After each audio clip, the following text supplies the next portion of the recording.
उन्हीं के चैम्बर से मैं बात कर रहा हूँ। और बहुत रिसर्च स्कॉलर्स मेरे सामने हैं जो विभिन्न विश्वविद्यालयों में मेरे साहित्य और अन्य दलित लेखकों के साहित्य पर रिसर्च कर रहे हैं। तो सर्वप्रथम मैं मेरे बगल में जो राय बैठे हुए हैं श्री वीरेंद्र कुमार जी, जो दलित उपन्यासों पर रिसर्च करते हैं। आप बताइए वीरेंद्र कुमार जी, आप किस विश्वविद्यालय से कर रहे हैं? लखनऊ विश्वविद्यालय से। हाँ, आप पहले अपना परिचय दीजिए पूरा। वीरेंद्र कुमार, शोधार्थी, लखनऊ विश्वविद्यालय, विशेष स्कॉलर। आपकी गाइड कौन है?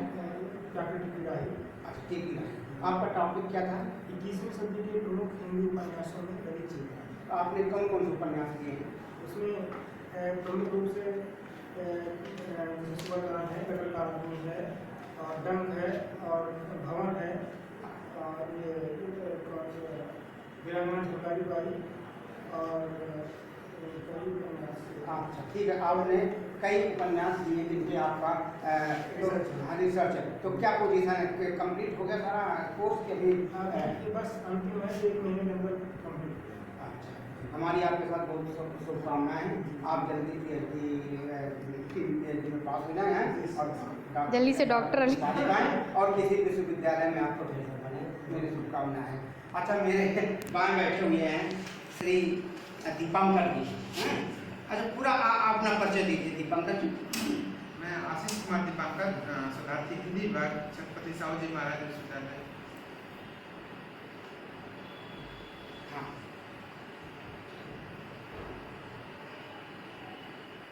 मैं आशीष कुमार दीपंकर, शोधार्थी, हिंदी विभाग, छत्रपति साहू जी महाराज विश्वविद्यालय का। मेरा शोध विषय हिंदी दलित आत्मकथाओं में प्रस्तुत व्यक्ति एवं समाज, एक अनुशीलन। और मैंने हिंदी की जो दलित आत्मकथाएं हैं उसमें अपने अपने पिछले दोनों भाग, जूठन दोनों भाग, तिरस्कृत सूरजपाल चौहान सर की झोपड़ी से राजभवन, माता प्रसाद, एक भंगी कुलपति की अनकही कहानी, श्यामलाल जेदिया, बचपन मेरे कंधों पर, शिवराज सिंह बच्चन, नागफनी, रूपनाथ सोनकर सर आपकी जो आत्मकथा है उस पर, और मुर्दहिया डॉक्टर तुलसीराम, मणिकड़ का डॉक्टर तुलसीराम, मेरी पत्नी और भेड़िया डॉक्टर धर्मवीर, सिकंदे का दर्द सुशीला का गौरव और द्वारा विशाल, कौशल्य बसंती का। टोटल मेरी 14 आत्मकथाएं जो हिंदी क्षेत्र में लिखी गई हैं, दलित आत्मकथाएं, उससे मेरा शोध कार्य चल रहा है।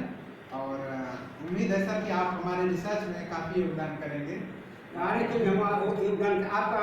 आप ये भी तो बताइए दर्शकों को किस विश्वविद्यालय से कर रहे हैं और आपके गाइड कौन? हाँ सर, मैं छत्रपति साहू जी महाराज विश्वविद्यालय कानपुर, और हमारी शोध निर्देशिका हैं डॉक्टर नीरू राजकुमारी, जो DAV कॉलेज में पूर्व हिंदी विभागाध्यक्ष है।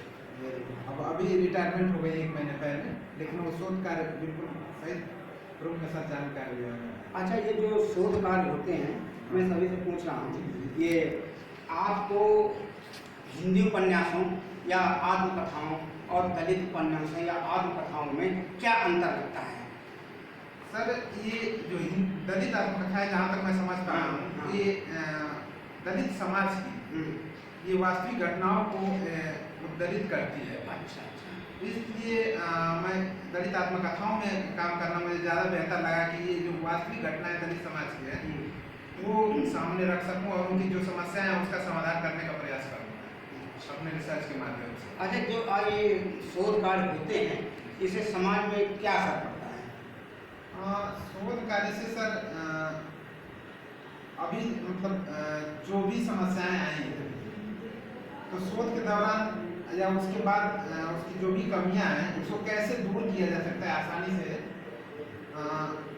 यही वास्तविक परिणाम यही प्रयास करेंगे। जब समाज में डॉक्टर हो जाएंगे, ये उपाधि मिल जाएगी, हमारी आपकी शुभकामनाएं। और सर मेरा अभी भी वो प्रयास चल रहा है कि रिसर्च के दौरान भी मैं अपना जो भी सामाजिक दायित्व अपना निर्वाह करते हुए अपना शोध कार्य भी पूरा करूँ और सामाजिक दायित्व को भी निर्वाह करूँ करते हुए अपना शोध कार्य। पहले मतलब जो सामाजिक विरोधियाँ हैं, जातिवाद है, छुआछूत है, भेदभाव है, असमानता है, इसको आप दूर करने के लिए प्रयास करेंगे। हाँ, जैसे ये हमारे मित्र जो सुरेश सत्यार्थी जी की सारी जो संविधान की प्रस्तावना के तहत जो की गई थी, एक हम पूरे शोधार्थियों की एक टीम है जो दिल्ली विश्वविद्यालय, पूर्वांचल विश्वविद्यालय, छत्रपति साहू जी महाराज विश्वविद्यालय, BHU, ऐसे तमाम लगभग 15 विश्वविद्यालयों की एक युवा टीम है रिसर्च स्कॉलरों की। अच्छा। और पूरे रिसर्च स्कॉलरों के द्वारा जो भी हम लोग की कमेटी के माध्यम से जो भी हम लोग निर्णय सामाजिक रूप से एकदम ब्राह्मणवादियों के विरुद्ध, ब्राह्मणवादी जो परंपरा है उसके विरुद्ध जाके हम लोग ये जो निर्णय करते हैं, और फिर उसी तहत हम लोग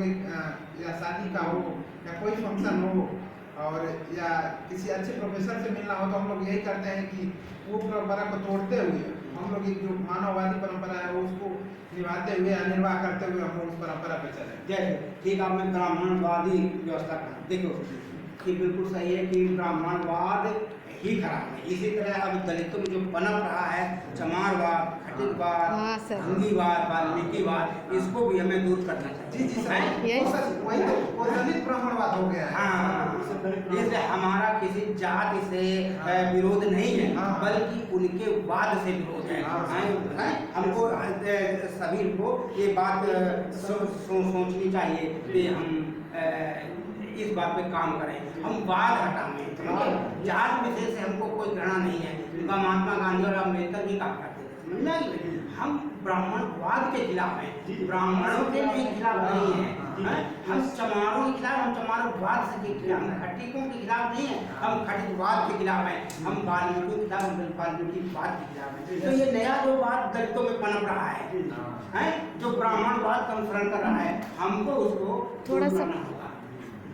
अच्छा, अब आप बताइए मान्यवर, आप अपने बारे में सब बताएं।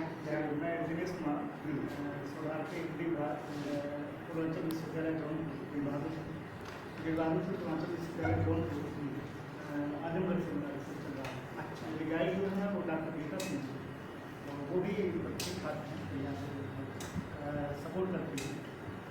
तो टॉपिक क्या है आपका? मेरा टॉपिक है डॉक्टर अम्बेडकर से प्रेरित सामाजिक आंदोलन जो दलित साहित्य। अच्छा, तो कितना समय हो गया आपको ये रिसर्च वर्क में भाग लेते हुए? मेरा जो यूनिवर्सिटी में रजिस्ट्रेशन हुआ है वो 21 अगस्त 2015 हुआ। अच्छा, ठीक है। उसके बाद जो कोर्स वर्क होना था वो 21 जनवरी 2016 से शुरू। अच्छा, 1 साल बाद शुरू हुआ। जी। ये तो यूनिवर्सिटी को सोचना चाहिए, यूनिवर्सिटी को सोचना चाहिए कि इस तरह 1 या 2 साल बच्चों का फीस नहीं बर्बाद होना चाहिए, जब वही रजिस्ट्रेशन करना चाहिए और उसको शुरू कर देना चाहिए रिसर्च वर्क। क्यों? इस तरह ताकि आप नौकरी में आ जाएंगे तो आपकी ये 2 माह और 2 साल भी उसमें इम्प्रूव हो जाएंगे।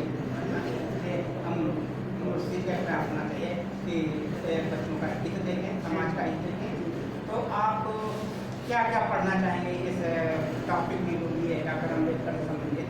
सर ये सिर्फ जो साहित्य जैसे टॉपिक है डॉक्टर अम्बेडकर से प्रेरित सामाजिक आंदोलन। हाँ, ठीक। जो ये आंदोलन चल रहे हैं, आंदोलन SC भी चलाता है, OBC भी चलाता है, ST भी चलाता है। बिल्कुल सही। ये चलाते तो हैं, लेकिन इनको ये नहीं पता हो कि डॉक्टर अम्बेडकर से प्रेरित हैं। कहते हैं सब कहते हैं कि हम प्रेरित हैं, लेकिन जो करना होता है, जो मिशन होता है, उस पर ध्यान नहीं। सबके सब अलग अलग रहते हैं। तो ये हमको दिखाना है डॉक्टर अम्बेडकर से प्रेरित सामाजिक आंदोलन जो है वो किस तरह से सामाजिक आंदोलन करते हैं और वो अलग अलग रूप में बटे होते हैं, जिससे हम लोग एक नहीं हो पा रहे हैं।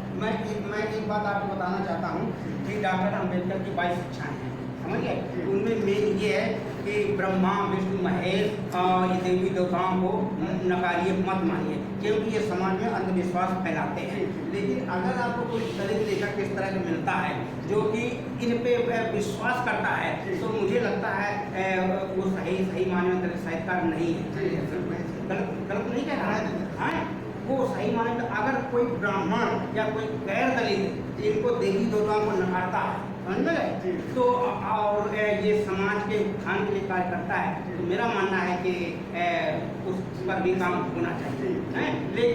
लेकिन चूँकि गैर दलित कभी भी ब्रह्मा विष्णु महेश को नकार नहीं सकता है, क्योंकि उनके ब्लड में सदैव वही ब्रह्मा विष्णु महेश। नहीं, हमारा कुछ नहीं ना, रहने दो, उनको दे दो, सुरेश सर को। तुम बैठो, आप बैठिए, चाय हम देते रहे। लो करो, हम चाय हम देते रहे, बैठिए। जो दलित साहित्य लिखना है, लास्ट में दिया दलित साहित्य। दलितों में भी अलग अलग विभाग में लोग फटे हुए हैं, जैसे डॉक्टर गंभीर अलग है ना, उनका अलग चलता है, जीवन लेकिन और अपने और लोगों का जो साहित्य है वो अलग चलता है। तो ये सबका मिशन तो एक ही है, लेकिन ये नहीं समझ में आता करना क्या चाहते हैं। अलग अलग लेके अपना अपने को बताते हैं कि ये ठीक है वो ठीक है, अगले को विरोधी बताते हैं, अपने को सही बताते हैं। ये प्रॉब्लम जहाँ तक मेरा विचार है डॉक्टर धर्मवीर का जो लेखन है वो स्त्री विरोधी है। जी जी हाँ सर, हाँ, सही बात। सोच नहीं है, पूर्णतः स्त्री विरोधी है। वो जैसे उनको कहते हैं, जैसे उन्होंने एक लिखा था सामंत का मुझसे, हाँ, हाँ। तो बुधिया वो कहते हैं, उसमें ठाकुर के बच्चा था उसके पेट में, बुधिया के, समझ में आया? तो ये गलत है। अगर हम दलितों या बैकवर्ड के संतानों को इस तरह हम कहेंगे, कंडेम करेंगे, तो क्या प्रभाव पड़ेगा? बात में जैसे इन्होंने एक वो कहा है, इनका एक बहुत चल रहा है टॉपिक, क्या कहना चाहिए वो, हमने यार सत्ता, मैंने उसके विरोध में लिखा है यार सत्ता, यार सत्ता डॉक्टर अंबेडकर के विचारों से प्रभावित है। मतलब यार सत्ता में इंटरकास्ट मैरिजेज होती हैं, लेकिन जार सत्ता में केवल